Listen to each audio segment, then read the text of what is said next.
कहानी राम सेतु में गिलहरी का योगदान। माता सीता का हरण होने के बाद भगवान राम को लंका तक पहुंचाने के लिए उनकी वानर सेना जंगल को लंका से जोड़ने के लिए समुद्र के ऊपर पुल बनाने का काम में लग जाती है। पुल बनाने के लिए पत्थर पर भगवान श्री राम का नाम लिखकर पूरी सेना समुद्र में पत्थर डालती है।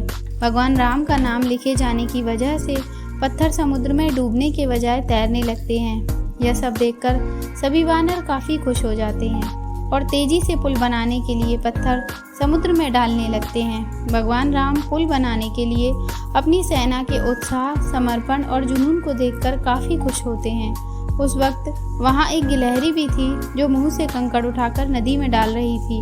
उसे ऐसा बार बार करते हुए एक बानर देख रहा था। कुछ देर बाद बानर गिलहरी का मजाक उड़ाता है और बोलता है, ए गिलहरी, तुम इतनी छोटी सी हो, समुद्र से दूर रहो, कहीं ऐसा ना हो कि तुम इन्हीं पत्थरों के नीचे दब जाओ। यह सुनकर दूसरे बानर भी गिलहरी का मजाक बनाने लगते हैं। गिलहरी यह सब सुनकर बहुत दुखी हो जाती है। भगवान राम भी दूर से यह सब देख रहे थे।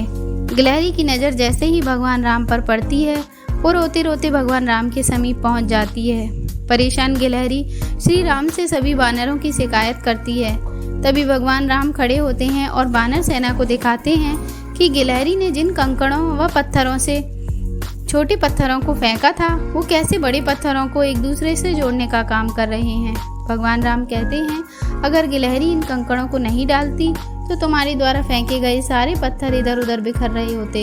ये गिलहरी के द्वारा फेंके गए पत्थर ही हैं जो इन्हें आपस में जोड़े हुए हैं। पुल बनाने के लिए गिलहरी का योगदान भी वानर सेना के सदस्यों जैसा ही अमूल्य है। इतना सब कहकर भगवान राम बड़े ही प्यार से गिलहरी को अपने हाथों में उठाते हैं। फिर गिलहरी के कार्य की सराहना करते हुए श्री राम उसकी पीठ पर बड़े ही प्यार से हाथ फेरने लगते हैं। भगवान राम के हाथ फेरते ही गिलहरी के छोटे से शरीर पर उनकी उंगलियों के निशान बन जाते हैं। तब से ही माना जाता है कि गिलहरियों के शरीर पर मौजूद सफ़ेद धारियाँ कुछ और नहीं बल्कि भगवान राम की उंगलियों के निशान के रूप में मौजूद उनका आशीर्वाद है। इस कहानी से हमें यह सीख मिलती है कि दूसरों के कार्यों का मजाक नहीं बनाया जाना चाहिए। कार्य में किसी भी तरह का योगदान महत्वपूर्ण होता है। साथ ही दूसरों द्वारा बनाए गए मजाक के बावजूद आप अपना आत्मविश्वास नहीं खोना चाहिए।